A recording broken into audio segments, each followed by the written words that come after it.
So Groot is a very simple character. He has no mobility and he's pretty slow and has a massive hitbox, but he does a lot of damage and he has a lot of health. So he's basically just a bruiser, a brawler, and you need to always be fighting, you need to always be around your teammates doing damage, and you need to use your walls well.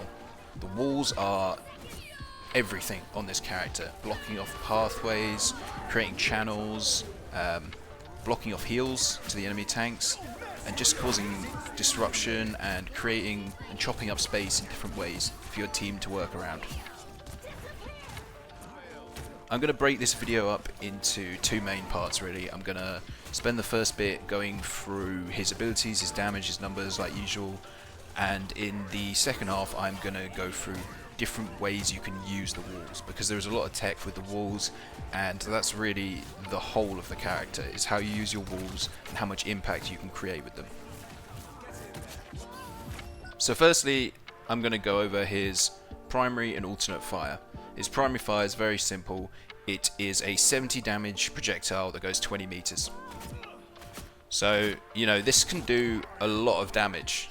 280 damage with 4 hits, and you have 8 attacks. So you can, if you isolate someone like a duelist or a strategist, you can put a lot of pressure onto them, and you're going to make them burn a utility spell, you're going to make them call for help, or you're just going to kill them flat out. So get used to firing this, get used to moving with it, get used to just how it works and how quick it is, because at the end of the day it's not hit scan, it is a projectile, so you're going to need to like practice with it a little bit.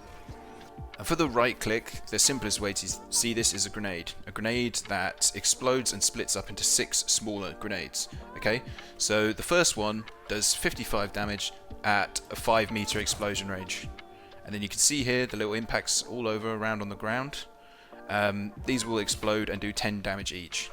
So it's a good idea to, you know, throw this at someone in a corner, and just basically always use it to build ult charge. Throw it at a clump of enemies. It has a 6-second cooldown, so you can use it a lot of the time.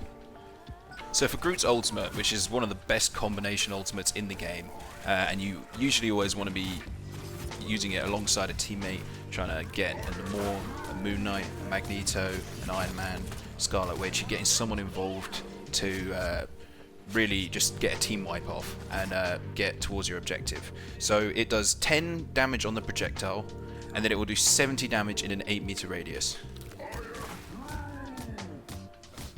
So that was phase 1, and then the damage over time is phase 2. And the damage over time does 20 damage every half a second, and it's a 3.5 second route. So you can see how altogether that is a lot of damage. You got 10 from the first instance, 70 from the AoE explosion, and then another 140 in damage over time ticks. So there are 7 ticks over the 3.5 seconds. So altogether that's going to give you 220 damage. You see how low these Star-Lords are. By the end of it, they will only have 30 health each. So Groot has 2 kinds of wall. On his shift he has a grass wall, or a thorn wall, which is the damage wall. And on his E, he has the iron wall, which is the shield wall or the bonus health wall. And the grass wall have 250 health, and you can place them up to 80 meters. So you can see here, if I'm on this line, I can't quite get it behind them because they're 20 meters away.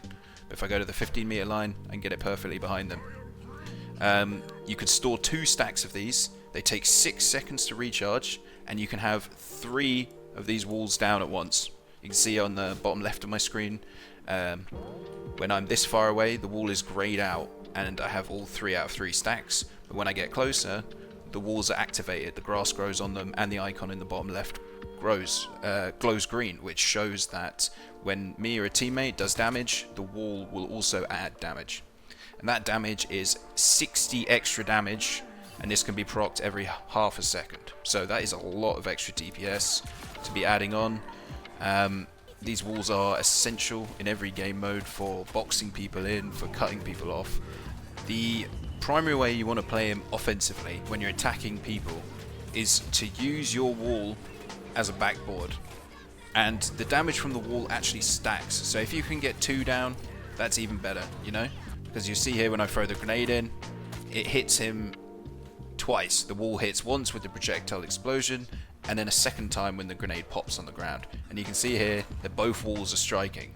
So I get 70 from my auto, and 60 from the first wall, and 60 from the second wall. So you can just absolutely melt everyone if you can get them in within range of 2 walls. These walls also, I'm not sure if I mentioned, they attack from 5 meters away. So you don't even have to be that accurate, you know? It's quite a lot longer range than people first assume. And as well as being a backboard for your grenade, the walls are actually also a perfect backboard for your ult, because it allows you to stick people to the walls where they're going to be taking all the damage. Remember, it also does the 60 damage when your teammates attack an enemy, so even if you're not within range to like auto, or you're not focusing that person, you can put a wall near the target your team is focusing. So this is something good to remember. So you can actually look at the ground and place walls behind you, and it's a lot faster than backpedaling like this, not knowing what's behind you, and just not having a wall in between you. So that is a good one to use as well. Now the iron wall, this one has a lot more health. It has 700 health, but it can only be placed 10 meters away. So this one's shorter range, it's twice as wide, and it has more than twice the amount of health. It has 700 health. So this is your defensive wall. This wall will allow you to gain 40 bonus health or shield every second to a max of 250. So you can see I've got 850 health to start with. So if I start doing damage to enemies while this wall's up, it will give me 40 extra, and this goes all the way up to a max of 1100 health. So a lot of the time you want this to survive as long as possible because it's giving you the bonus health. So I like to put it on the side so people aren't going to shoot it like straight away, and I will use it for cover. And because Groot doesn't have any mobility, he's got a big hitbox, you want to create space which you can sort of duck behind and stop taking damage, give your healers time to reload, give your healers time to heal someone else, and give yourself a place to hide.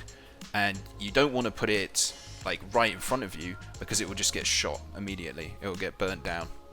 Another great defensive use for the iron wall is to obviously block a flank. So if we were attacking, I could place this up here and start fighting down here, and this is going to prevent people from coming around the side. It's going to prevent.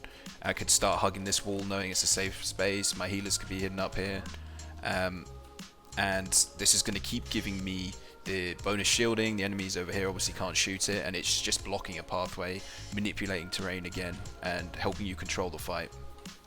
Now in terms of attacking people with both your walls, what I really like to do is I was a League player, so I'm thinking about this from the angle of like an Anivia wall, but you can get your big wall behind them, which is harder to kill, and they will back into one of the edges of the wall, and that's where you can place your second wall.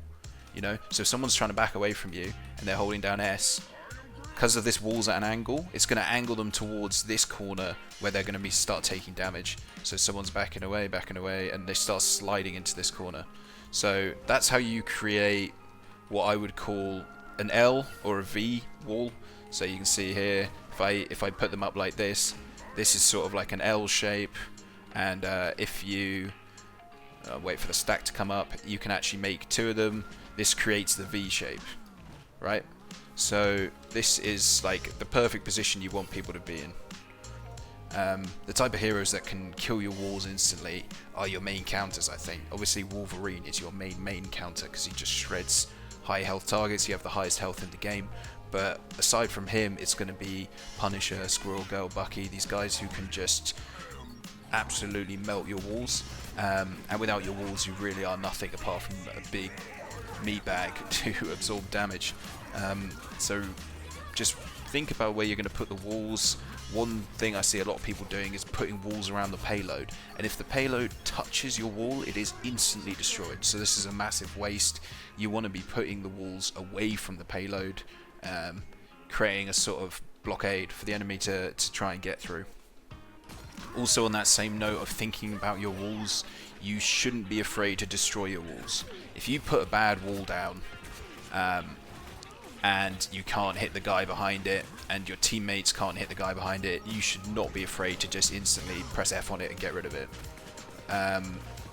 it is always going to happen. You're always going to make a mistake and put a bad wall down every once in a while, but leaving this wall down in a bad spot, say my tank is on the other side of it and I've tried to block out their tank, I could kill my tank with this accidentally because it will block the healing from my own team. So never be afraid to destroy a bad wall, is something I'll say. Thanks for watching to the end of the video. I want to give a quick shout out to Vinny. He recently won the Marvel Rivals Invitational with 100 Thieves, so congrats to him. I've used a lot of his clips. I think he's the best Groot on the server. You can see these past few he's used ramps to get high ground for his ult. I've learned a lot from him, and I wanted to say, if you guys have enjoyed the guide, leave a like on the video, leave a comment if there's any other heroes you want to see, and I'll catch you in the next one.